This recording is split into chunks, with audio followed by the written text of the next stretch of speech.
அனைவருக்கும் வணக்கம். எல்லாருக்கும் ஆடியோ அண்ட் வீடியோ எல்லாருக்கும் கிளியரா இருக்கும் நம்புறேன். Good evening to all. RRB group டிக்காக நம்மளுக்கு ஆகஸ்ட் 3 அன்னைக்கு நம்மளுக்கு ஆர்ஆர்பி குரூப் டி அப்படிங்கிறது ஆரம்பிக்குது. அதில் சயின்ஸில் வரக்கூடிய கொஷின்ஸ் பற்றியெல்லாம் நம்ம பண்ணுவோம். அதற்கான ப்ரீவியஸ் கொஷின் சீரியஸ் தான் நம்ம பார்த்துட்டு இருக்கோம். இந்த daily 100 question previous question series நம்ம பார்த்துட்டு இருக்கோம். ஓகே, ஸோ நம்முடைய சேனலுக்கு ஃபர்ஸ்ட் டைம் வரீங்க அப்படின்னா நம்ம சேனலை சப்ஸ்கிரைப் பண்ணுங்க. அட் த சேம் டைம் உங்களுடைய ஃப்ரெண்ட்ஸர்களுக்கும் இதை ஷேர் பண்ணுங்க. நான் பேசுகிற ஆடியோ அண்ட் வீடியோ எல்லாருக்கும் கிளியராக இருக்கா? ஆடியோ அண்ட் வீடியோ எல்லாருக்கும் கிளியரா இருக்குங்களா? Okay, good. Yeah, fine. So heartily welcome to all. So நம்முடைய சேனலை சப்ஸ்கிரைப் பண்ணாதவங்க சப்ஸ்கிரைப் பண்ணிங்க, பக்கத்தில் இருக்கிற பெல் ஐக்கனையும் கிளிக் பண்ணிக்கோங்க. அதே மாதிரி நம்மளுக்கு இன்ஸ்டாகிராம்லையும் பேஜஸ் இருக்குது. ஸோ டெய்லி பார்த்தோன்னா ப்ரீவியஸ் கொஸ்டின் அதில் போஸ்ட் பண்ணிட்டு இருக்கோம். கண்டிப்பாக அது யூஸ்ஃபுல்லாக இருக்கும். எஸ்பெஷலி டிஎன்பிசி படிக்கிறவங்களுக்கு அது ரொம்ப யூஸ்ஃபுல்லாகவே இருக்கும். அதோடைய நேமும் சயின்ஸ் வித் சரவணன் தான். நம்ம நடத்தக்கூடிய எல்லா பிடிஎஃப்பும் இங்கே தான் நம்ம அப்லோட் பண்ணுவோம். டெலகிராம் குரூப், நம்மளுடைய டெலகிராம் குரூப் நேம் வந்து science with Saravanan, same name தான். அந்த டெலகிராமில் தான் டெய்லி ப்ரீவியஸ் கொஸ்டின்ஸாக இருக்கட்டும், நோட்ஸாக இருக்கட்டும், இல்லை வந்து நியூஸ் பேப்பர், கரண்ட் அஃபேர்ஸ் எல்லாமே அதில் தான் நம்ம ஷேர் பண்ணிட்டு இருக்கோம். மறக்காமல் ஜாயின் பண்ணிக்கோங்க. உங்களுடைய ஃப்ரெண்ட்ஸ் சர்க்கிளுக்கும் ஷேர் பண்ணுங்கள். ஓகே, ஸோ இன்னைக்குரிய கொஸ்டின் சீரியஸ் போயிடலாமா? ஓகே, இன்னைக்குரிய கொஸ்டின் சீரியஸ் போயிடலாமா? Okay, fine. So first question பாருங்க. The SI unit of electric potential or potential difference. மின் அழுத்தம் அல்லது மின் அழுத்த வேறுபாட்டின் அலகு என்ன அப்படிங்கிறதான் கொஸ்டின். மின் அழுத்தம் அல்லது மின்னழுத்த வேறுபாட்டின் எஸ்ஐ அலகு அப்படின்னு கேட்குறாங்க. A joule, option B coulomb, option C volt, option D ohm. மின் அழுத்தம் மற்றும் மின்னழுத்த வேறுபாட்டின் எஸ்ஐ அலகு என்ன? SI unit of electric potential or potential difference is அப்படின்னு சொல்லி கொடுக்குறாங்க. ஏன்னா ரொம்ப இம்பார்ட்டன்டான கொஸ்டின், நிறைய டைம் கேட்டிருக்காங்க. இது நாட் ஓன்லி ஆர்ஆர்பி எக்ஸாம், எஸ்எஸ்சிலையும் கேட்டிருக்காங்க, நம்ம டிஎன்பிஎஸ்சி எக்ஸாம்ஸ்லையும் நிறைய டைம் இதில் கேட்டிருக்காங்க. ஜூல் அப்படிங்கிறது என்னோட எஸ்ஐ யூனிட் அப்படின்னா ஒர்க், வேலையின் எஸ்ஐ அலகு ஜூல் தான். எனர்ஜி, ஆற்றலின் எஸ்ஐ அலகு ஜூல் தான். அண்டு ஹீட், வெப்பத்தின் எஸ்ஐ அலகும் ஜூல் தான். இது மூன்றுக்குமே என்னதான் வரும்? ஜூல் தான் வரும். கூலும் அப்படிங்கிறது SI unit of electric charge. Electric charge, ஓகேங்களா? மின்னூட்டத்தின் எஸ்ஐ அலகுன்னு சொல்லுவாங்க. மின்னூட்டம், மின்னோட்டத்தின் எஸ்ஐ அலகு. வோல்ட் அப்படிங்கிறது கரெக்டான ஆன்சர். மின்னழுத்தத்தின் அல்லது மின்னழுத்த வேறுபாட்டின் எஸ்ஐ அலகு வோல்ட் தான். வோல்ட்டோட சிம்பிள் வி. ஓகே, ஹோம் அப்படிங்கிறது ரெசிஸ்டன்ஸ், மின் தடையின் எஸ்ஐ அலகு. ரெசிஸ்டன்ஸ், புரியுதுங்களா? ரெசிஸ்டன்ஸ், மின் தடையின் எஸ்ஐ அலகு. அலகு அப்படிங்கிறது ரொம்ப இம்பார்ட்டன்டான கொஸ்டின். யூனிட் சிஸ்டம், யூனிட்ஸ்ல இருந்து கண்டிப்பா நம்மளுக்கு என்ன வரும்? கொஸ்டின் வரும், ஞாபகம் வச்சு. ஓகே, நெக்ஸ்ட் போலாமா? ரைட், அடுத்த கொஸ்டின் பாருங்க. the SI system of units, the unit of intensity of sound அப்படின்னு சொல்றாங்க.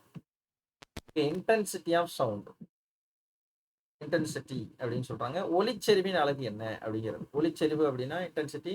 இதுக்கு இன்னொரு பேர் வந்து ஒலி உறப்புன்னு கூட சொல்லுவாங்க தமிழ்ல. ஒலி உறப்பு அப்படின்னு சொல்லுவாங்க. ஓகேங்களா? டிஃபரெண்ட் ஃப்ரீக்வன்சி ஆஃப் சவுண்டுக்கு பேர் தான் இன்டென்சிட்டி அப்படின்னு சொல்லுவாங்க.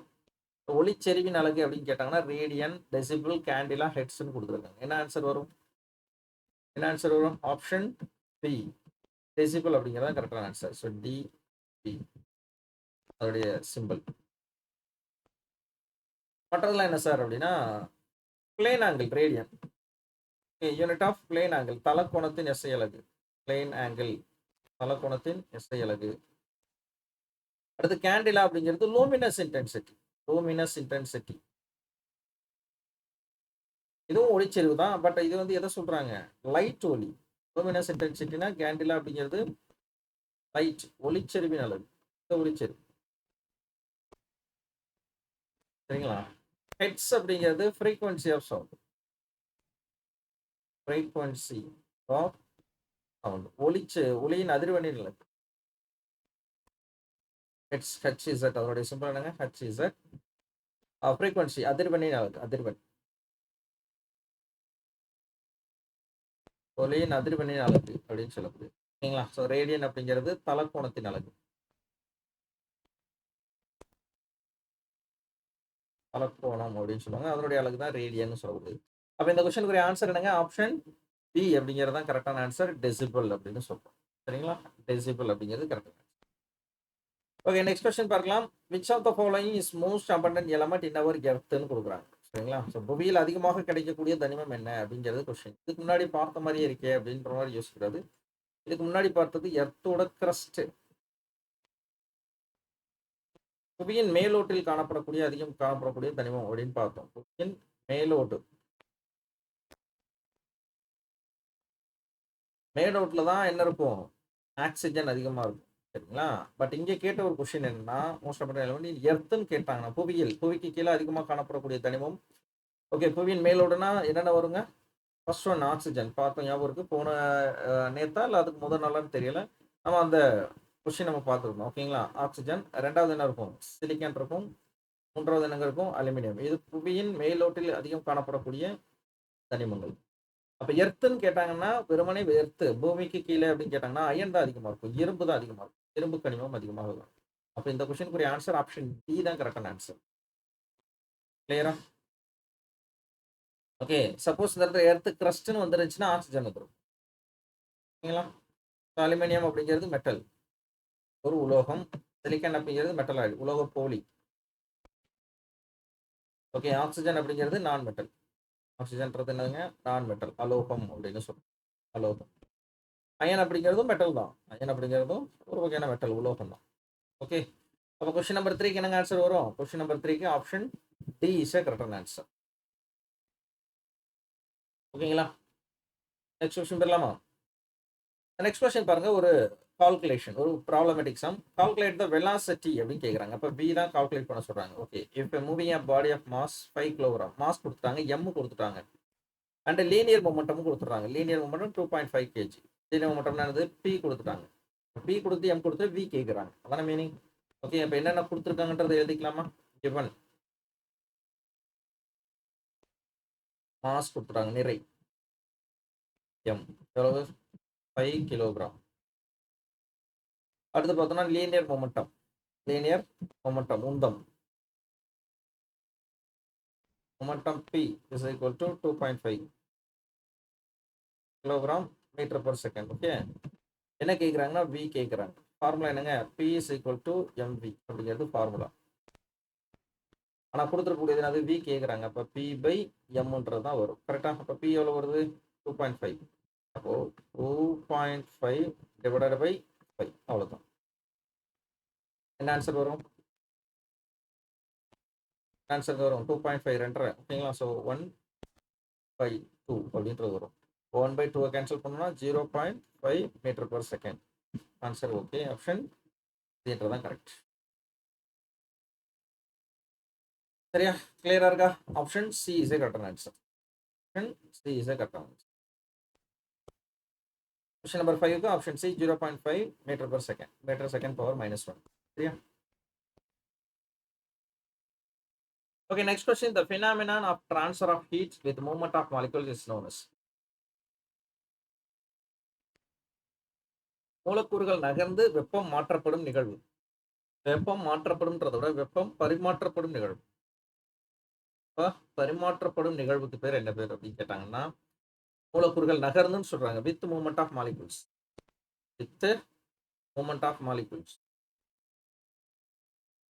அப்போ அதற்கான ஆன்சர் அப்படி நம்ம எடுத்துக்கிட்டோம்னா என்ன வரும்? Option A radiation, option B convection, option C conduction, none of this. அப்போ வெப்ப கதிர்வீச்சா வெப்ப சலனமா வெப்ப கடத்தலா அப்படின்னு பார்க்கும்போது கன்வெக்ஷன். மூலக்கூறுகள் நகர்ந்துன்னு வந்துச்சுன்னா வெப்ப சலனம் தான் கரெக்டான ஆன்சர். சப்போஸ் இந்த இடத்துல வித் மூவ்மெண்ட் ஆஃப் மாலிகூல்ஸ் போல வித்தவுட் மூவ்மெண்ட் ஆஃப் மாலிகூல்ஸ்னா அது conduction. Without movement of molecule.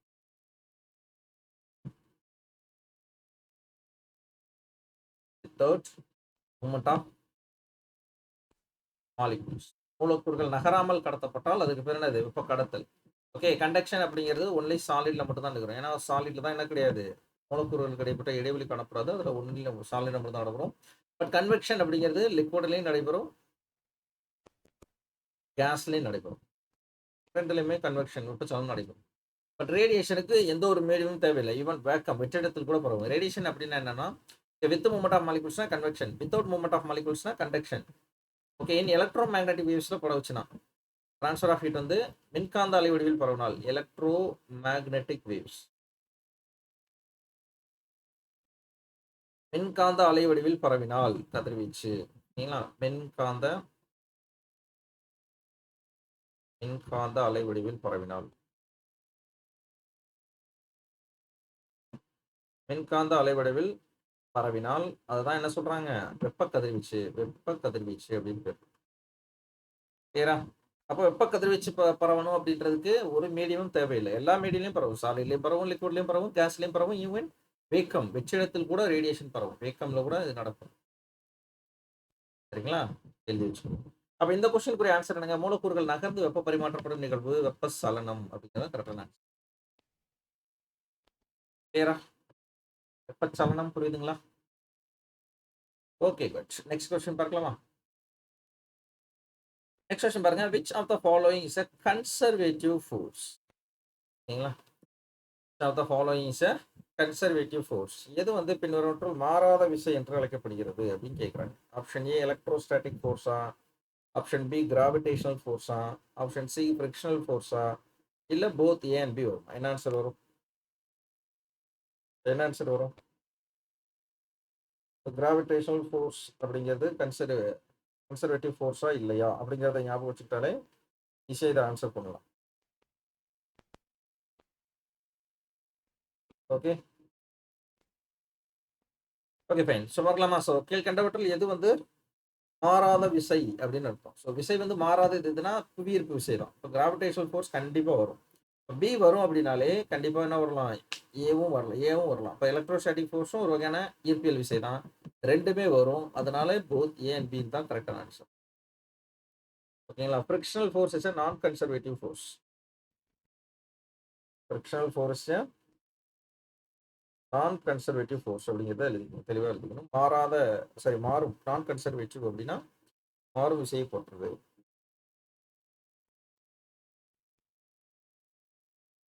Okay next question பார்க்கலாம். ரொம்ப பேசிக்கான கொஸ்டின். அடுத்து பாருங்க. How the Thanjavur doll performing dance like continuous moving without fall. அதாவது இந்த தஞ்சாவூர் பொம்மை பார்த்துருப்பீங்க சில பேர். இதை நீங்கள் வந்து ஃபோர்ஸ் கொடுத்தீங்க, ஷேக் பண்ணீங்க அப்படின்னா அதுவாகவே என்ன ஆகும்? கீழே விழுகாமல் அதுவாகவே ஆடிக்கிட்டே இருக்கும் இல்லையா? அப்போ தஞ்சாவூர் பொம்மை கீழே விடாமல் தொடர்ச்சியாக ஆடிக்கொண்டே இருக்கிறது. காரணம் என்ன? அதற்கான சென்டர் ஆஃப் மாஸா, சென்டர் ஆஃப் கிராவிட்டியா, சென்டர் ஆஃப் வெயிட்டா, இல்லை சென்டர் ஆஃப் அக்சலரேஷனா? என்ன ஆன்சர் வருங்க? என்ன ஆன்சர் வரும்?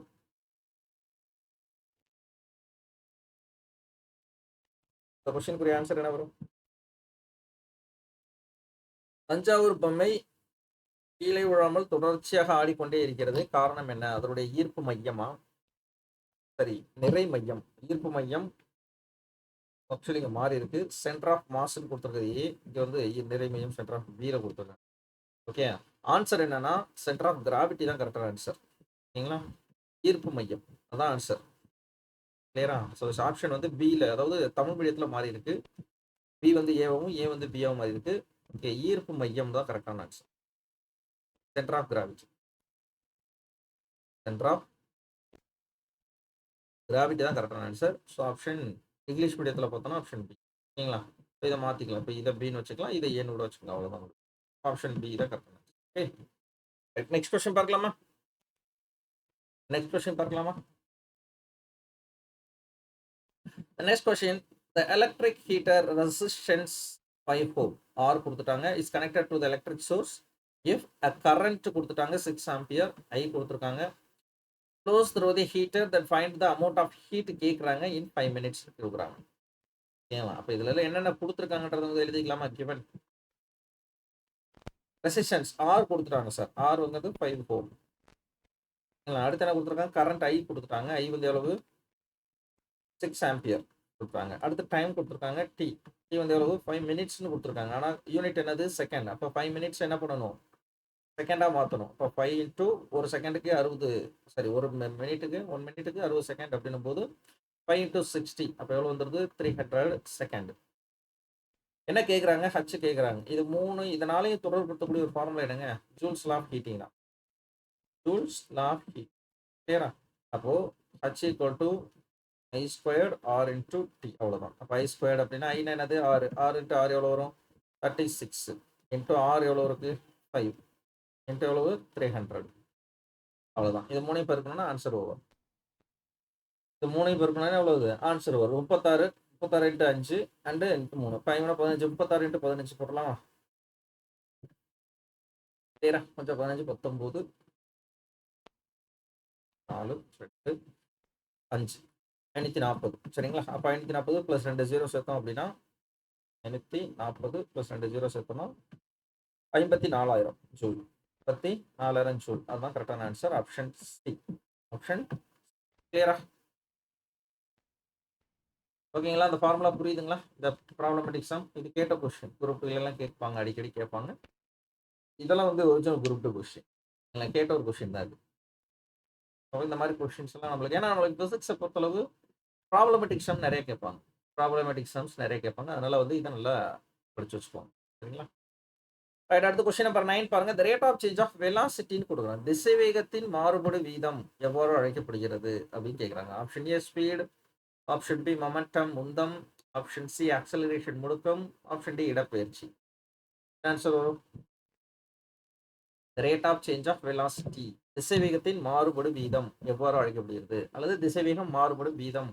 ஓகேங்களா? ஏதோ ஒன்று respect of time, with respect of time to change the velocity, காலத்தை பொறுத்து திசைவேகம் மாறுபடுவதை எவ்வாறு அழைக்கலாம் அப்படின்னு கேட்டாங்கன்னா ஆப்ஷன் சி அக்சலரேஷன் முடுக்கம்.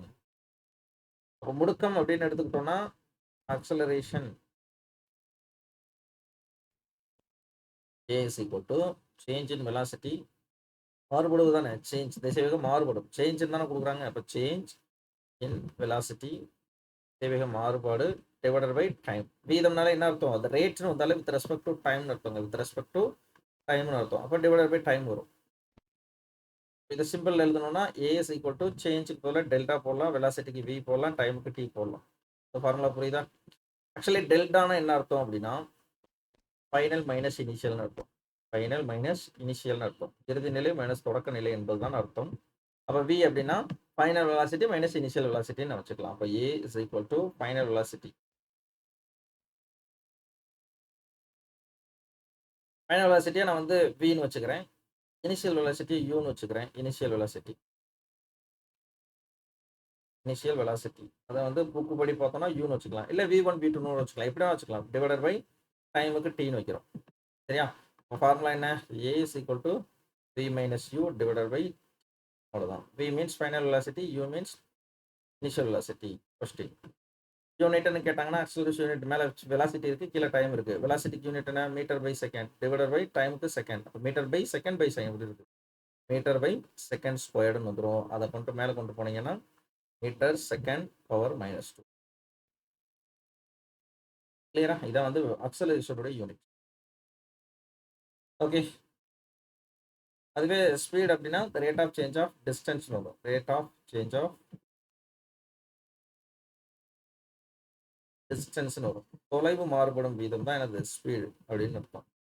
மொமெண்டம் ஆல்ரெடி பார்த்தோம். P is equal to mv. Mass and வெலாசிட்டியோட பெருக்கல் பலன். டிஸ்பிளேஸ்மெண்ட் அப்படிங்கிறது என்னன்னா ஷார்ட்டஸ்ட் டிஸ்டன்ஸ். மிக குறைந்தபட்ச தொலைவை எவ்வாறு அழைக்கலாம்? இடப்பெயர்ச்சி என்று அழைக்கலாம். கிளியரா? இந்த கொஸ்டினுக்கு ஆன்சர் என்ன வரும்? சி தான் கரெக்டான answer. Option C. Okay, next question பாருங்க. 10th question. Repetitive to and fro motion. இந்த வார்த்தை ரொம்ப முக்கியமானது.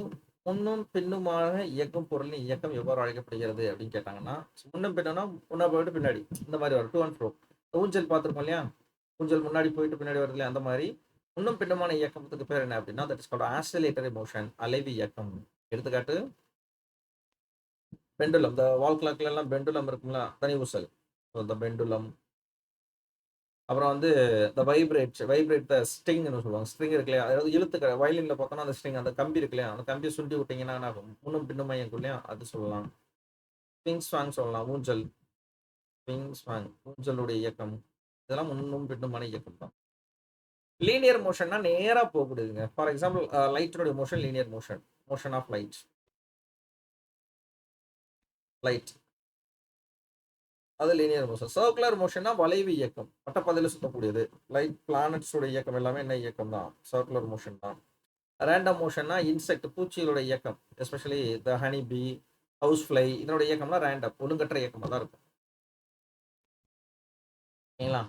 ஸோ சீனா வட்ட இயக்கம், சீனா ஒழுங்கற்ற இயக்கம். அப்போ இந்த கொஸ்டினுக்குரிய ஆன்சர் என்னங்க? ஆப்ஷன் பி அலைவு இயக்கம். முன்னும் பின்னமான இயங்கும் பொருளின் இயக்கம் என்னது? அலைவு இயக்கம். சரிதானே? நெக்ஸ்ட் போலாமா? Next question. அதுக்கு முன்னாடி நம்மளுடைய சேனலை சப்ஸ்கிரைப் பண்ணாதவங்க சப்ஸ்கிரைப் பண்ணிக்கங்க. பக்கத்தோட பெல் ஐக்கனையும் கிளிக் பண்ணுங்க. ஸோ டெய்லி இந்த மாதிரி வீடியோஸ் நம்ம கண்டிப்பாக கொடுக்க போகிறோம். எக்ஸ்க்ளூசிவாக சயின்ஸுக்கு அதுபோக அடுத்தடுத்து பார்த்தோம்னா ஜென்ரல் ஸ்டடீஸுக்கும் இடையில வரும். ஜியோகிராஃபி வரும், ஹிஸ்ட்ரி வரும், பாலிட்டி எல்லா டாப்பிக்கும் நம்ம வந்து கொஸ்டின் கொண்டு வருவோம். அதே மாதிரி டிஎன்பிஎஸ்சியில் எஸ்பெஷலி பார்த்தோம்னா ப்ரீவியஸ் இயர் கொஸ்டின் ஃபுல்லாகவே நம்மளுடைய நம்மளுடைய இன்ஸ்டாகிராம் பேஜில் வந்து daily previous year question post பண்ணிட்டு இருக்கோம். கண்டிப்பாக அது உங்களுக்கு ப்ராக்டிஸ் பண்ணீங்க அப்படின்னா யூஸ்ஃபுல்லாக இருக்கும். அடுத்து நம்ம நடத்தக்கூடிய எல்லா பிடிஎஃப்பும் நம்முடைய டெலிகிராம் குரூப்பான சயின்ஸ் வித் சரவணன் டெலிகிராம் குரூப்பில் தான் அப்லோட் பண்ணுவோம். மறக்காம ஜாயின் பண்ணிக்க, உங்களுடைய ஃப்ரெண்ட்ஸ் சர்க்கிளுக்கும் ஷேர் பண்ணுங்க. Okay, next question, plasma is a cloud ஆஃப்னு கொடுக்குறாங்க. பிளாஸ்மா அப்படிங்கிறது என்ன சார்? Fourth state of matter. Fourth state of matter. Plasma என்பது பருப்பொருளை நான்காம் நிலை. பருப்பொருளை நான்காம் நிலை. ஏன்னா பருப்பொருளுடைய நிலைகள் சாலிட் இருக்கு, லிக்விட் இருக்கு, கேஸ் இருக்கு. ஃபோர்த் ஸ்டேட் ஆஃப் மேட்டர் எது அப்படின்னு கேட்டாங்கன்னா, பருப்பொருளை நான்காவது நிலை என்னன்னு கேட்டாங்கன்னா பிளாஸ்மா தான். ஓகே, பிளாஸ்மா என்ன கண்டிஷன்ல சார் இருக்கும் அப்படின்னா, இட்ஸ் சூப்பர் ஹீட்டட் கேசியஸ். சரிங்களா? ஸோ ஃபார் எக்ஸாம்பிளுக்கு என்ன சொல்லலாம்னா சூரியன் தான். சன்ல இருந்து வெளிவரக்கூடிய அந்த கேஸ் என்னவா இருக்கும்? பிளாஸ்மா கண்டிஷன்ல தான் இருக்கும். அது வந்து எதனால் ஆனது அப்படிங்கிறதான் கொஸ்டின். பிளாஸ்மா அப்படிங்கிறது இட்ஸ் மேடப் ஆஃப் எதனால் ஆனது அப்படிங்கும்போது கம்ப்ளீட்லி அயனைஸ்டு மேட்டர். அயனி நிலையில் உள்ள துகள்கள் முழுவதும். ஓகே, பிளாஸ்மா முழுவதும் என்ன இருக்கு? இந்த சூப்பர் ஹீட்டட் கேஸ்ன்னு சொல்றேன் இல்லையா, இது எல்லாமே கம்ப்ளீட்லி அயனைஸ்டு. கம்ப்ளீட்லி அயனைஸ்டுன்னு அர்த்தம். கிளியரா? ரைட். அப்போ கொஸ்டின் நம்பர் 11க்கு என்ன ஆன்சர் வரும்? ஆப்ஷன் சி தான் கரெக்டான ஆன்சர். ஓகே, நெக்ஸ்ட் கொஸ்டின் பார்க்கலாமா? Question number 12. Gas is the only metal that is liquid at room temperature.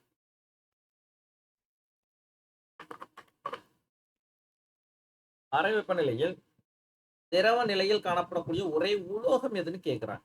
திரவ நிலையில் காணப்படக்கூடிய ஒரே உலோகம்.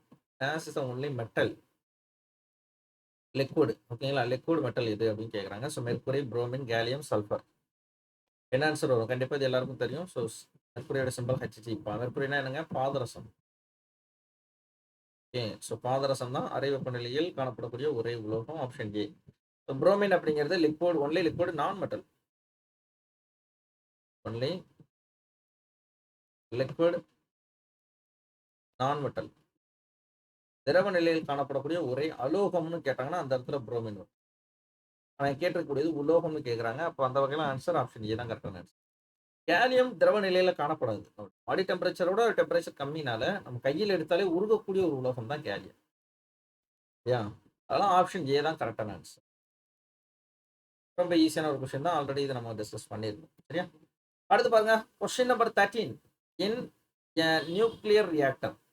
இன் எ நியூக்ளியர் ரியாக்டர் அணுக்கரு உலையில் மாடரேட்டர் தனிப்பானாக செயல்படுவது எதுன்னு கேட்குறாங்க. என்ன ஆன்சர் வரும்?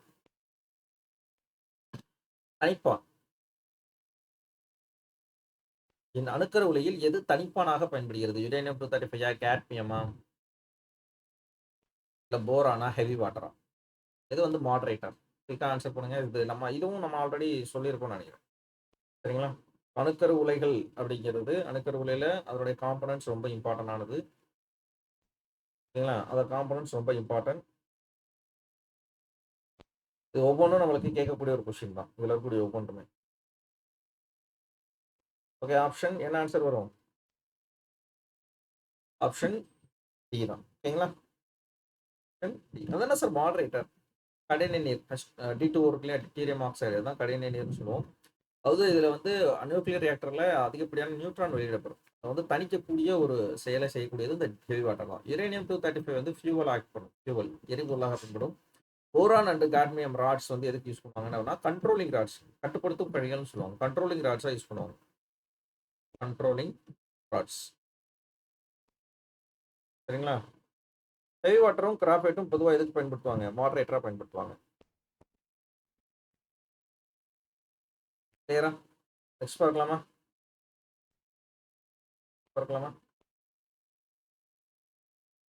ரைட். ஓகே, ஸோ ஹெவி வாட்டரும் சரி, இன்னொன்று இருக்குது. என்னது இருக்குது? கிராஃபைட் இருக்கு இல்லையா? கிராஃபைட் ரெண்டுமே மாடரேட்டர் தான் யூஸ் பண்ணுவாங்க. ரைட், நெக்ஸ்ட் கொஸ்டின் பார்க்கலாம். Which salt used as a gun powder துப்பாக்கி தூளில் பயன்படுத்தக்கூடிய ஒரு சால்ட் எது அப்படின்னு கேட்குறாங்க. Ammonium nitrate, sodium nitrate, potassium nitrate, calcium nitrate. என்ன ஆன்சர் வரும்? ஆன்சர் என்னங்க? Which salt used as a gunpowder? Ammonium nitrate, sodium nitrate, potassium nitrate. ஞாபகம் இருக்குன்னு நினைக்கிறேன். ஸோ அந்த சோடியம் நைட்ரேட் தான் நம்ம வந்து என்ன சொல்லுவோம்? சிலி சால்ட் பீட்டர்னு சொல்லுவோம். Chile salt Peter. ஓகே, இது ஃபெர்டிலைசர், உரமாக பயன்படக்கூடியது. பொட்டாசியம் நைட்ரேட் அப்படிங்கிறது also called Indian salt Peter. Indian salt Peter, Indian salt Peter அப்படின்னு சொல்லுவாங்க. இதுதான் நம்மளுக்கு கன் பவுடர்ல பயன்படுத்தப்படுது. ஆப்ஷன் சி தான் கரெக்டான answer. Potassium nitrate. Option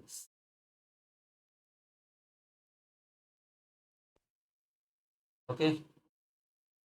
The next question will be 15th question. The unit of length.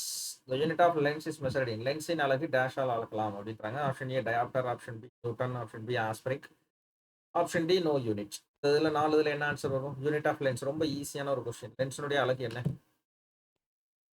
லென்ஸினுடைய அலகு என்னங்க? ஆன்சர் பண்ணா லென்ஸின் அலகு.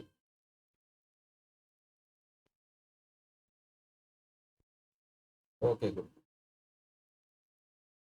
பார்க்கலாமா? ஃபர்ஸ்ட் ஒன் பாருங்க. ஃபர்ஸ்ட் ஒன்ல ஆன்சர் ரொம்ப முக்கியமானது. டயாப்டர். ஓகே, டயாப்டர் அப்படிங்கிறது the unit of power of lens. இந்த வார்த்தை ரொம்ப முக்கியம். Power of lens. பவர் லென்ஸின் திறனின் அலகு. எத்தனை பேர் டயாப்டர்னு சொல்லிட்டு இருக்கீங்க, போட்டிருக்கீங்க? லென்ஸின் திறனுடைய அலகு, திறன் அலகு. சரிங்களா? திறன்ற வார்த்தை கண்டிப்பா வரணும். அப்படி இருந்தால் தான் அது டயாப்டர். ஆனா கேட்டிருக்கிறது என்ன? யூனிட் ஆஃப் லென்ஸ்ன்னு தான் கேட்டிருக்கேன். அப்ப லென்ஸின் அலகு என்ன அப்படின்னா அதற்கு அலகு கிடையாது. No unit. அலகு இல்லைன்றதான் கரெக்டான ஆன்சர். ஆப்ஷன் டி இஸ் கரெக்டான ஆன்சர். டயாப்டர் என்றது பவர் ஆஃப் லென்ஸினுடைய யூனிட். தெளிவாக குறிச்சுக்கோங்க. இது ரொம்ப முக்கியமான ஒரு கொஸ்டின். டக்குன்னு போட்டுருவோம். டயாப்டர்னு போட்டு கிளிக் பண்ணிட்டீங்கன்னா வேலை முடிஞ்சுன்னு அர்த்தம். யூனிட் ஆஃப் லென்ஸ்னு கேட்டாங்கன்னா லென்ஸுக்கு அலகு கிடையாது. லென்ஸினுடைய பவர், திறனுக்கு தான் அலகு உண்டு. Newton is unit of force. தெரியும். Unit of force. விசையின் அலகு, விசையின் அழகு. ஆஸ்பரிக் அப்படிங்கிறது one of the unit term தான். ஆப்டிக்கல் டாபிக்ல வரக்கூடிய ஆஸ்பரிக் அப்படிங்கிறது one of the unit term தான்.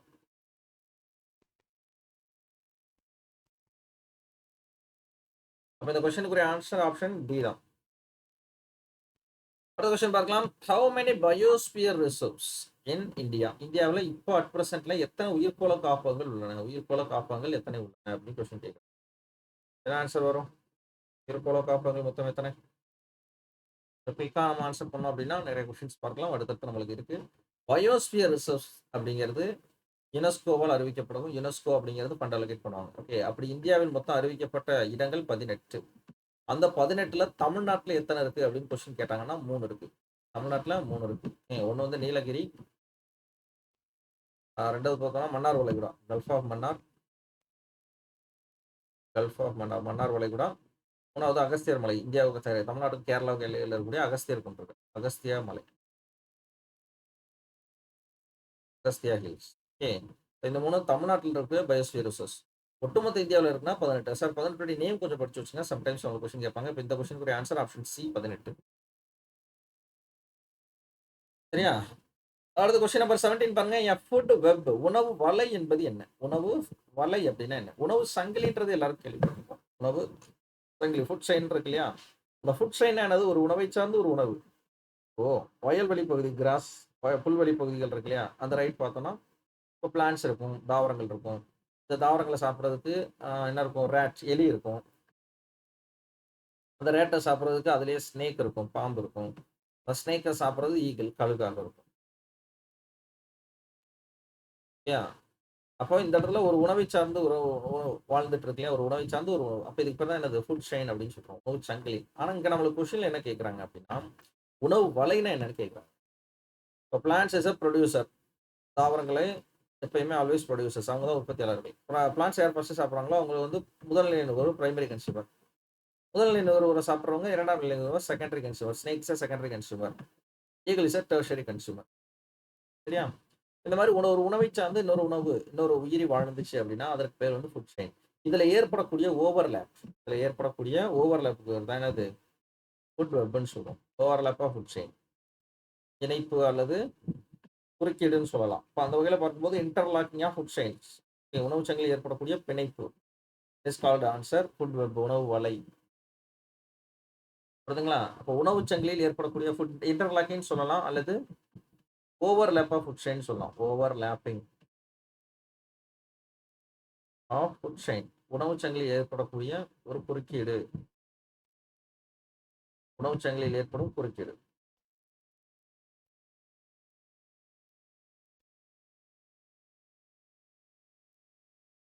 உணவுச் சங்கிலியில் குறுக்கீடு அப்படின்னு வந்துச்சு அப்படின்னா அதை என்ன சொல்றோம்?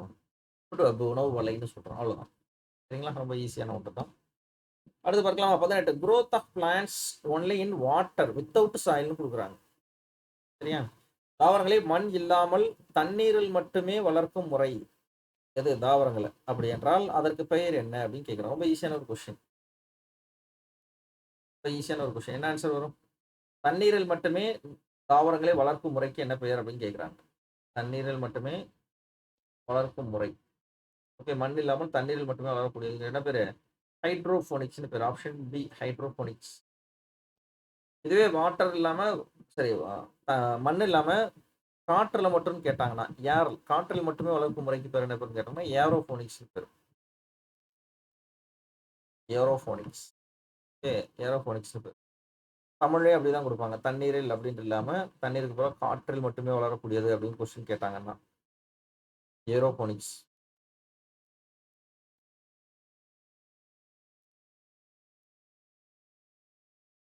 கிளியரா?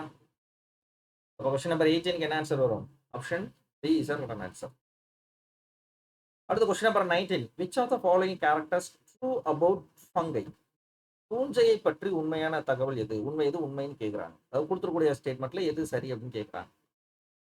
ஃபங்கை.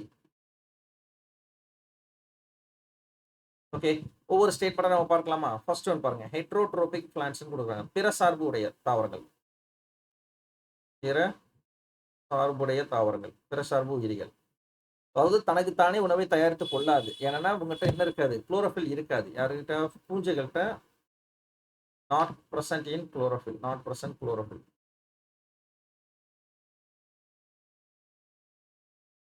குளோரோஃபில் காணப்படாது. அதனால உங்களால என்ன பண்ண முடியாது? போட்டோசிந்தசிஸ் செய்ய முடியாது. அதனால பிற சார்பு உயிரிகளாக தான் இருக்கும். ஆப்ஷன் ஏ தான் கரெக்டான ஆன்சர். இப்போ அடுத்த ஆப்ஷனையும் பார்ப்போம். குளோரோஃபில் பிளான்ட்ஸ் கொடுத்துருக்காங்களா? அது தவறு. ஏன்னா குளோரோஃபில் இதில் இருக்காது. ரெண்டாவது, fungi R not present in the chlorophyll. ரெண்டாவது விஷயம் ஆப்ஷன் சி ப்ரோகாரியோட்டிக் பிளான்ட்ஸ் கொடுக்குறாங்க இல்லையா? ஓகே, இவங்க எல்லாமே யூகாரியோட்டிக் பிளான்ட்ஸ். யூகாரியோட்டிக் பிளான்ட்ஸ் வரும். ஆட்டோட்ரோபிக்னு கொடுக்குறாங்க. ஆட்டோட்ரோபிக் கிடையாது. சரிங்களா? ஏன்னா குளோரோஃபில் இருந்தால் தானே ஆட்டோட்ரோபிக்காக வரும். அனிமல்ஸ்னு கொடுத்து வச்சிருக்காங்க. அப்படின்னு போது அது தவறு.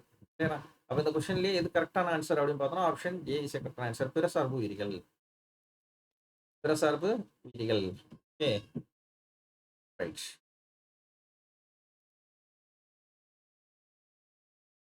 சரி, இப்படி ஒரு கொஸ்டின் கேட்குறாங்க. Study about fungi.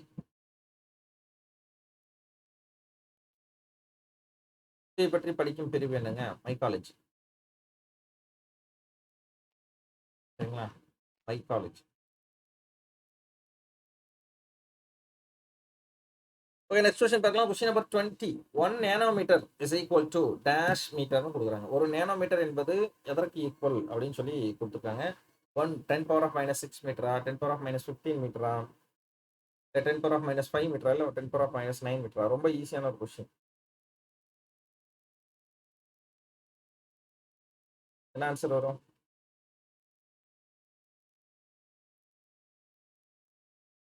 Okay okay, ஒரு நேனோமீட்டர்னு கொடுத்துட்றாங்க. ஒரு நானோமீட்டர்னு கொடுத்துட்றாங்க. அப்போ ஒரு நானோமீட்டர் அப்படிங்கிறது என்னது? 10 power of minus nanometre, power of -9 metre தான் கரெக்டான ஆன்சர். கிளியர்? அப்போ 10 பவர் ஆஃப் -15 மீட்டர் என்னதான் சார் வரும்? அதாவது 10 பவர் ஆஃப் -15 மீட்டர், 15 மீட்டர் என்ன வரும்? 1 ஃபெம்டோ மீட்டர். 1 femto metre.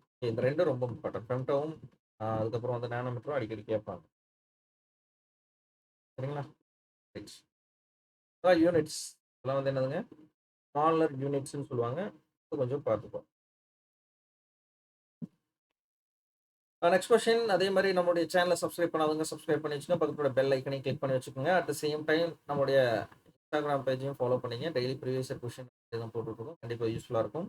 நம்ம நடத்தக்கூடிய எல்லா டாபிக்ஸோட பிடிஎஃப் எல்லாமே நம்முடைய டெலகிராம் குள்ள தான் போஸ்ட் பண்ணுவோம். அத நம்முடைய டெலகிராம் குரூப்லயும் ஜாயின் பண்ணிக்கோங்க. Next question, 21st question. Alcoholic fermentation takes place in which organism கேட்குறாங்க. ஆல்கஹாலிக் நொதித்தல் நடைபெறக்கூடிய உயிரினம் எது அப்படின்னு கேட்குறாங்க. Option A yeast, option B fungi, option C bacteria, option D virus. என்ன ஆன்சர் வரும்? என்ன ஆன்சருங்க வரும்? ஓகே, ஃபெர்மெண்டேஷன் ஒரு வார்த்தை வருது. முன்னாடி ஒரு வார்த்தை வந்துருச்சு. ஆல்கஹாலிக்னு வந்துருச்சு. அப்போ ஆல்கஹாலிக்னு வந்துருச்சுனாலே அந்த இடத்துல என்ன வந்துருது? நம்மளுக்கு ஈஸ்ட் தான். Option A. Okay, it's a unicellular fungi. இதை தான் வந்து யூனிசெல்லுலர் பங்கைன்னு சொல்லுவாங்க. ஒரு செல் பூஞ்சைன்னு உதாரணம் எதுன்னு கேட்டாங்கன்னா ஈஸ்ட் தான். ஒரு செல் பூஞ்சைக்கு உதாரணம் east.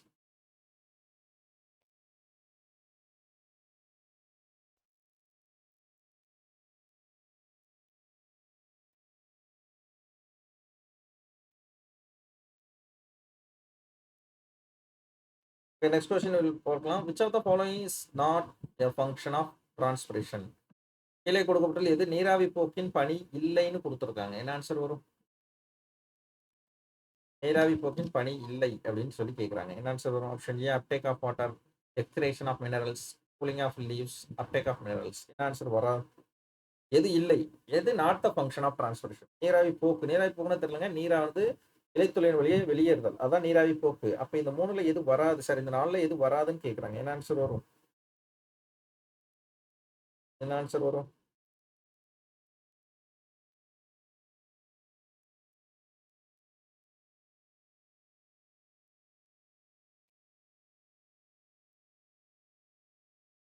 Okay right.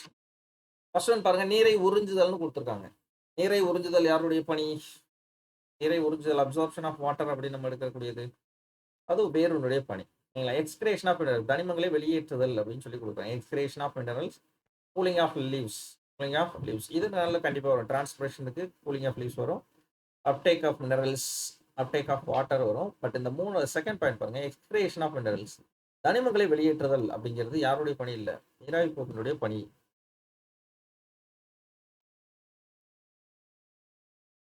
தனிமங்களை வெளியேற்றுதல் excretion of மினரல்ஸும் வருங்க. கூலிங் ஆஃப் லீவ்ஸ் வரும். Uptake of minerals, uptake of water தான் வராது. நீரை உறிஞ்சுதல், ஏன்னா நீரை தான் வெளியேற்றுதல் இல்லையா? உறிஞ்சது இல்லையா? நீரை வெளியேற்றுதல் அப்படிங்கிறது தான் வந்து கரெக்டான ஆன்சர். ஓ, ஆப்ஷன் ஏ தான் இந்த இடத்துல வந்து ராங் ஆன்சர். அப்போ ஆப்ஷன் ஏ இஸ் கரெக்டான ஆன்சர். நெக்ஸ்ட் கொஸ்டின் பாருங்க. அசிரைட்ஸ். அசிரைட்ஸ் இஸ் ஃபவுண்ட் பிட்வீன். குறுங்கோள்கள் அப்படிங்கிறது இவைகளுக்கு இடையில் காணப்படுகிறது. எந்த 2 பிளானட்ஸ்க்கு இடையில அசிரைட்ஸ் காணப்படுதுன்னு கேட்குறாங்க. What is by asteroids? அது கோள்கள் உருவான பின்பு. கோள்கள் உருவான பின்பு இப்போ இதான் ஒரு பிளானட் மெர்க்குரி உருவாயிருச்சு. அது உருவான பின்பு எஞ்சிய துண்டு பகுதிகள். ஓகேங்களா? அது 2 பிளானட்ஸ்க்கு இடையில காணப்படும். ஓகே, இந்த மாதிரி ஒரு பெல்ட் மாதிரி போயிட்டு இருக்கும். அதான் வந்து அஸ்டிராய்டு பெல்ட்னு சொல்லுவாங்க. இந்த இடத்துல என்ன பிளானட் இருக்குன்னா மார்ஸ் இருக்கும். இந்த இந்த இடத்துல ஜூபிட்டர் இருக்கும். அதுக்கு இடத்துல காணப்படக்கூடியதான் இந்த அஸ்டிராய்டு பெல்ட்னு சொல்லுவாங்க. குறுங்கோள் பெல்ட் அப்படின்னு சொல்லப்படுது. அப்ப எந்த 2 பிளானட்டுக்கு இடையில காணப்படுதுங்க? Mars and Jupiter. செவ்வாய் மற்றும் வியாழனுக்கு இடையில தான் குறுங்கோள்கள் காணப்படுகிறது. புரியுதுங்களா? அடுத்து தமிழ்நாட்டில் நேஷனல் ஃபாசில் வுட் பார்க், தமிழ்நாட்டில் தேசிய தொல்லுயிர் படிம மர பூங்கா எங்க அமைந்துள்ளது அப்படின்னு கேட்டாங்கன்னா விழுப்புரமா, மதுரையா, திருநெல்வேலியா, Thoothukudi? National fossil wood park Tamil Nadu. தமிழ்நாட்டில் தேசிய தொல்லுயிர் படிம மர பூங்கா எங்க அமைந்துள்ளது அப்படின்னு கொஸ்டின் கேட்டாங்கன்னா ஆப்ஷன் ஏ விழுப்புரம் அப்படின்னு கரெக்டான. சரியா? த லார்ஜஸ்ட் எக்கோசிஸ்டம் இந்த வேர்ல்டு, உலகிலேயே மிகப்பெரிய ஒரு சூழல் மண்டலமாக விளங்குவது எது? சூழல் மண்டலம் ஃபர்ஸ்ட் ஆஃப் ஆல் என்ன அப்படின்னா போத் லிவிங் அண்ட் நான் living factors. Both living and நான் லிவிங் ஃபேக்டர்ஸ். நான் லிவிங் ஃபேக்டர்ஸ், உயிருள்ள மற்றும் உயிரற்றவைகள் ரெண்டும் இருக்கக்கூடிய ஒரு சூழல் பேர் தான் என்ன பேரு? எக்கோசிஸ்டம், சூழல் மண்டலம் அப்படின்னு சொல்றோம். அப்ப இந்த நாள்ல எது வரும்? எது அப்படின்னு கேக்குறாங்க. டெசர்ட்டா, ஓசனா, கிராஸ்லேண்டா, இல்ல ஃபாரஸ்ட்டா? இது ஈஸியா ஞாபகம் வச்சுக்கலாம். ஓகே. இந்த வேர்ல்டுல எது வந்து இப்ப நம்ம எர்த்ன்னு எடுத்துக்கிட்டாலும் 3 அதாவது 4ல் 3 பங்கு என்னதான் இருக்கும்? நீர், வாட்டர் தான். நீரால் சூழப்பட்டதா தான் இருக்கும். Water ecosystem that is called ocean ecosystem தான் correct. Option B. Option D தான் கரெக்டான ஆன்சர். கிளியரா? இந்த 25 கொஸ்டின்ஸ் கிளியரா இருக்கு இல்லையா? 25 கொஸ்டின்ஸ் கிளியரா இருக்கா? ஃபைன். ரைட். ஸோ இதுதான் ஆல்மோஸ்ட் இன்னைக்கு கவர் ஆயிருக்கு. ஸோ இதனுடைய கன்டினியூஷன் கண்டிப்பா நம்ம வந்து நெக்ஸ்ட் நாளைக்கு இதே டைம்ல வந்து நம்ம என்ன பண்ணலாம்? டிஸ்கஸ் பண்ணலாம். ஓகே. ஸோ தேங்க்ஸ் ஃபார் வாட்சிங். மறுபடியும் சொல்லக்கூடியது நம்முடைய சேனலை சப்ஸ்கிரைப் பண்ணாதவங்க சப்ஸ்கிரைப் பண்ணிங்க. பக்கத்தில் பெல் ஐக்கன் கிளிக் பண்ணிங்க. அதே மாதிரி இன்ஸ்டாகிராம் பேஜ்லையும் ஃபாலோ பண்ணிக்கோங்க. டெய்லி ப்ரீவியஸ் இயர் கொஸ்டின்ஸ் அப்படிங்கிறது போஸ்ட் பண்ணுறோம். இந்த லைவ்னுடைய பிடிஎஃப், அதுக்கப்புறம் டெய்லி கரண்ட் அஃபேர்ஸ், இந்த மாதிரி நோட்ஸ், மெட்டீரியல்ஸ் எல்லாமே நம்முடைய டெலகிராம் குரூப்பான சயின்ஸ் வித் சரவணன் டெலகிராம் குரூப்பில் தான் நம்ம அப்லோட் பண்ணுறோம். மறக்காம ஜாயின் பண்ணிக்கோங்க. உங்களுடைய ஃப்ரெண்ட்ஸ் சர்க்கிளுக்கும் ஷேர் பண்ணுங்க. ஓகேங்களா? ஸோ மறுபடியும் அடுத்த லைவில் நம்ம சந்திக்கலாம். சரி, see you next class. Thank you. Thanks for all and then bye bye.